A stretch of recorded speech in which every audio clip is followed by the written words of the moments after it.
The first official tournament in Pokemon Champions was won by the 180th most used Pokemon. Yet, there's barely more than 200 Pokemon in the entire game. So, I found 12 more incredibly underrated Pokemon that I think are way better than their current usage. And here's how I'm breaking it down. I've separated them into 3 groups. 4 Pokemon who are already somewhat used. These are Pokemon whose usage falls between the 30th and 50th most used. Then I've got 4 rarely used Pokemon, which start at 50th up to 100. And last, I've got 4 more who are used even less than that. So let's start with a Pokemon who maybe some players might not even consider underrated.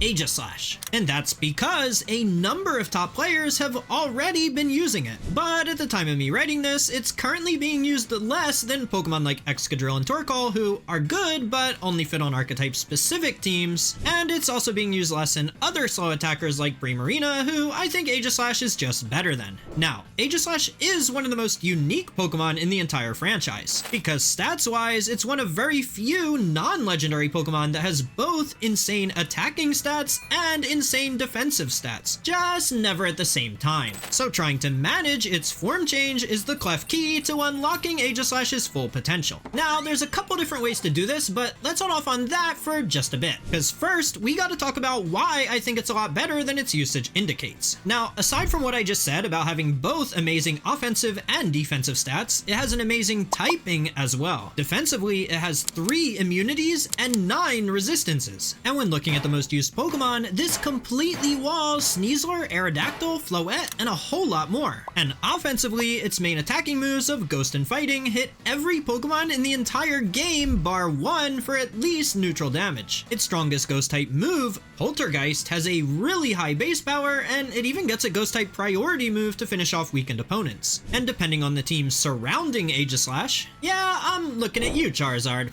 Then it even gets one of the best supportive moves to keep allied Pokemon safe against moves like Rock Slide or Earthquake. So Aegislash looks like a Pokemon that has just about everything you could ever want in a Pokemon. But once again, it can't have all these benefits at the same time. So, how can we properly manage its form change? Well, the first is to just accept that Aegislash is going to be an easy KO in its sword form and invest entirely in its attack and speed, giving it a Focus Sash. This can work on more offensive-minded Tailwind teams, but is definitely better in a closed team sheet environment where the surprise factor of it can have a big payoff. Because how many people are really expecting their Scarf Basculesians to get outsped and one-hit KO'd by an Aegislash in Tailwind? But another benefit of Focus Sash is that it also unlocks close combat as a move with no downside, which is nice since it's 33% more powerful than the alternative Sacred Sword. The other option though is to train Aegislash in the exact opposite way, because if you train it to be intentionally slower than most Pokemon, opponents will attack it first, meaning you'll be in your bulkier shield form when taking damage. Then, after Aegislash has already tanked a hit, it can turn into its frailer sword form to attack. Plus, with Aegislash now relying on its shield form's bulk to tank hits rather than the Focus Sash, it frees it up to use either resistance berries or damage boosting items like Spell Tag. Now, we do have to talk about how Aegislash's main damaging move is only 90% accurate, because for some players, this is enough for them to not even consider Aegislash for their teams. But in Western countries, where you have a year-long circuit with a bunch of tournaments, tons of Swiss rounds at each tournament, and best of 3 matches for each round, then this becomes a calculated risk that can definitely be worth taking. But in a game like Pokemon where you're already fighting things outside of your control like Rock Slide flinches and Blizzard freezes, I can understand the hesitance to use Aegislash. And speaking of, this leads me to our next underrated Pokemon, Alolan Ninetales, who was recently one of the scariest Pokemon towards the end of Scarlet and Violet's official tournaments, where it dominated Regulation H's similar low power level format, not just with its fast and strong Blizzard spam, but with all of its powerful support moves too. Now, the most obvious of those is Aurora Veil, which is an incredibly broken move, balanced only by the fact that it can only be used in the snow, but it might not even be good enough to make it onto most Ninetales movesets, because in Pokemon Pokemon Champions, weather-changing abilities are everywhere. Not to mention the Pokemon that use priority moves to manually change the weather before you can even move. However, Ninetales' other support moves are equally as strong, as it's one of the few Pokemon that learns the combination of both Encore and Disable. So not only can you use these two moves in combination to lock opposing Pokemon into struggle, but on their own they each punish different kinds of moves. Disable shuts down attacking moves, while Encore punishes your opponent for using non-attacking moves. So no matter what your opponent does, Ninetales will have an answer. But where this combination becomes most deadly is with what, in my opinion, is Alolan Ninetales' best partner, and that's Mega Gengar. Cause not only does Shadow Tag help you keep your weather up, but it also prevents your opponent from ending the effects of Encore and Disable just by switching their Pokemon out. Now, unlike Aegislash, who I think fits on just about every kind of team archetype, Alolan Ninetales is a bit more limited in Champions as to the kinds of teams it fits on. But on those it does, I think it's still just as strong as we've seen it be before. And on the subject of Pokemon who've been strong in the past, I think Hydreigon is another really underrated Pokemon. This might seem crazy at first, with one of the strongest and most common Mega Evolutions being a Fairy type, and one of the strongest and most common non-Megas being a really fast fighting type, but hear me out. Now, it's true that Hydreigon is nowhere near as good as he was back when he helped me win 2 of my 3 World Championships, but we've seen Hydreigon win a major regional championship as recently as the same Regulation H that Alolan Ninetales dominated. And in Pokemon Champions, aside from Sneasler and Floette, there's actually a lot of Pokemon that Hydreigon has a favorable matchup against. But one of the things that's changed about Hydreigon over the years is how it's gone from a pure damage dealer to one that also offers support. The ability for Hydreigon to set up a Tailwind for its team, as well as reduce opponents' damage with Snarl, means it has uses beyond just dropping Dracos. Now, Snarl currently isn't as good as it's been in previous formats due to the domination by physical attackers. But this is something that actually plays into Hydreigon's favor, because there just aren't that many special attackers in Champions at the moment, at least among non-Megas. So Hydreigon being a special attacker itself gives it a bunch of bonus points. And similar to Aegislash, I think Hydreigon can fit on a ton of different teams, especially ones that already have good matchups into Fairy types as well as Sneasler. And it's pretty versatile with items as well. There's Choice Scarf for a more offensive and less supportive set that still works on the right team, plus items like Focus Sash, Choppleberry, and even Citrus Berry to help keep it alive longer. But let's go from one Pokemon of VGC past to another, literally from the past. Hisuian Zoroark,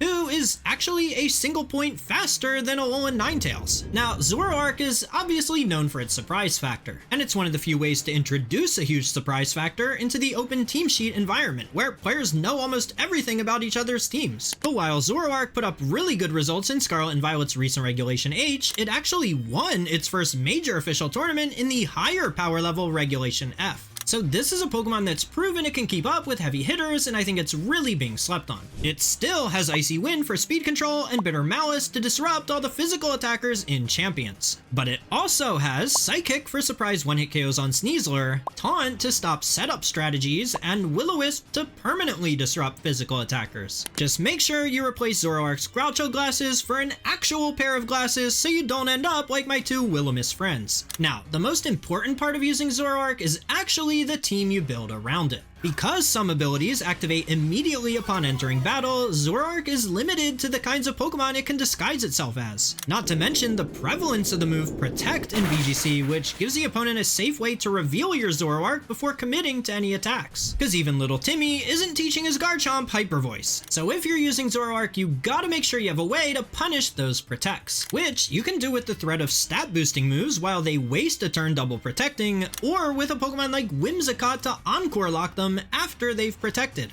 Alright, before I move on to the 4 rarely used Pokemon, I want to address Mega Evolutions. Because you can only Mega Evolve one Pokemon per battle, their usage stats will come across a lot lower when you're including them with non-Megas. So, a Pokemon like Mega Scovillain, for example, even though it comes in as the 37th most used Pokemon, compared to other Mega Evolutions, I don't think it's that underrated. It may still be slightly, since it is a support Mega in a low power level format. But with physical attackers currently dominating, it's in a pretty good spot spot right now. Plus, as stronger non-megas get added, I think supportive megas like Scovillain will get a bit better. Now, the other thing about Mega Evolutions I need to address is that they make usage stats a bit confusing when their non-mega is also viable. For example, let's talk about Glimmora. While Mega and non-Mega Glimmora combined rank 42nd in usage, with a little over half holding the Mega Stone, where do each of them fall in the usage stats individually? We just don't know. But from where I think non-Mega Glimmora currently seems to be, I think it's likely to be really underrated, even if I don't know exactly which of my three groups it falls into. While Mega Glimmora is definitely more flashy thanks to the massive boost it gets to its Poison and Rock type moves, Pokemon capable of one-hit KOing it like Garchomp and Basculegion are two of the most common Pokemon in the game. But non-Mega Glimmora already has a phenomenal matchup into a lot of the most common Pokemon, so it doesn't necessarily need the extra damage and can really benefit from the increased survivability of an item like Focus Sash or Shuka Berry instead. Not to mention its Toxic Debris is great against bulkier teams with Incineroar and Sinistcha, as well as ruins things like a Focus Sash Basculegion waiting in the back. And with the plethora of physical attackers in the format, it's more often than not getting those toxic spikes set up. Alright, so with Mega Evolutions covered, let's move on to another Hisuian Pokemon, Typhlosion. I think the two fire types at the 48th and 49th most used are underrated too, but I think Hisuian Typhlosion is a bit more underrated because of how much more unique it is. When you think of offensive fire types in Pokemon Champions, you think of Mega Charizard, who is unsurprisingly dominating the format. And when you think of supportive fire types, the GOAT is still one of the game's best Pokemon. So while Rotom and Volcarona are fighting more with fellow non-Mega Incineroar, Hisuian Typhlosion isn't so much competing with Mega Charizard, it kind of has a lane of its own. Plus, it wasn't that long ago that it won a major international championship alongside a core of Whimsicott and Farigiraf, two Pokemon who are still available in Champions. With Farigiraf shutting down sucker punches from Kingambits and Whimsicott able to provide a Tailwind or Sunny Day, Hisuian Typhlosion has the power of a Mega Evolution without being one. Even though it doesn't have the flexibility to fit on a bunch of different teams like most of the Pokemon we've covered so far, just like it took a little while back in Scarlet and Violet's Regulation H, I think it's only a matter of time until someone figures out a really good team for Hisuian Typhlosion in this regulation as well. In fact, my next underrated Pokemon might be a great fit for Hisuian Typhlosion, and that's Tsareena. Just like Farigiraf, Tsareena blocks priority moves with its signature ability, and with how common priority moves are in VGC, this is, of course, a phenomenal ability. But Tsareena has two more strengths that I think have gone really unnoticed. The first is it was actually buffed in Pokemon Champions. Tsareena's signature move, Drop Kick, now does 20% more damage. This was already a pretty good move since it also lowers the opponent's attack. And I don't know how many times I've already said this, but currently Pokemon Champions is being dominated by physical attackers. Now, the second strength of Tsareena is much more niche, but Floette in its non-mega form prevents grass types from being burned or having their stats lowered. This is a really cool synergy to prevent Incineroar from lowering Tsarena's attack, while Tsareena also prevents Incineroar from using Fake Out. Because of all this, I think the best type of team to use Tsareena on is probably an offensive-minded Tailwind team with Floette as the Mega. Add in some Pokemon who generally struggle against priority moves like the aforementioned Hisuian Typhlosion, or even the much more common Basculegion, and I think you have the makings of a pretty strong team. Tsareena also learns a lot of really good coverage moves as well, like Low Kick, Triple Axle, and Zen Headbutt. It even has pretty decent defenses, so with a good chunk of HP investment, it can actually survive attacks as strong as Sneasler's super effective Dire Claw. But moving on to the Pokemon I actually made my first scripted and edited video on, which is a Pokemon who had one of the craziest streaks of winning, something like 5 or 6 major official tournaments all in a row,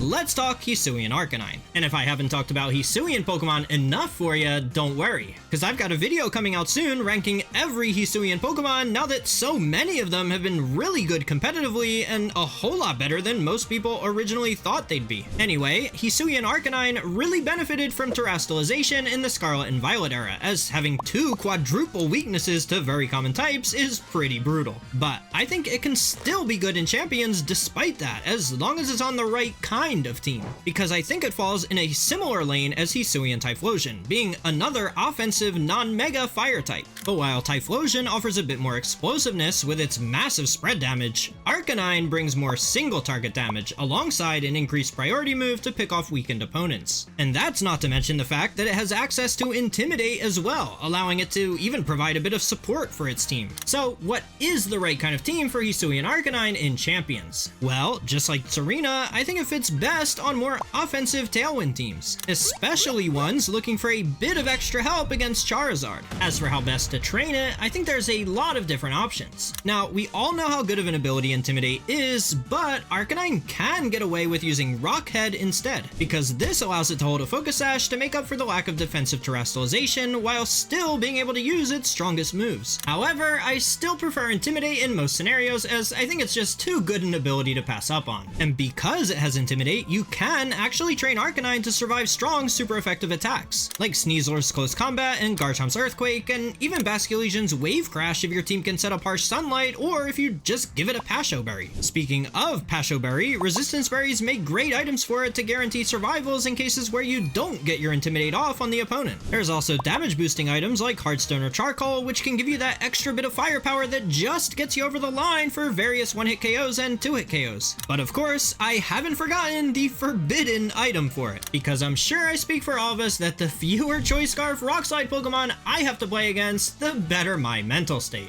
Alright, the last Pokemon I have among the rarely used Pokemon that I think is pretty underrated is Paldean Tauros, specifically the Aqua form. Just like Arcanine, it's an offensive Pokemon with really strong moves of both its types, a priority move to finish off anything at low HP, and Intimidate to provide some extra support for not just itself, but your entire team. Now, the reason I think its usage is quite low is because this format has a clear superior fighting type and a clear superior water type, because everything about Tauros' kit is honestly pretty good. It's just that Sneasler and Basculegion's kits are even better. So the reason to use Tauros boils down to whether for a specific team does combining two individually stronger Pokemon into just one weaker Pokemon free up an extra team slot that you can put to good enough use. If the answer is yes, then I think Tauros is a really underrated option. If you're only planning on using one of Sneasler or Basculegion on a team though, then Tauros probably isn't worth much consideration.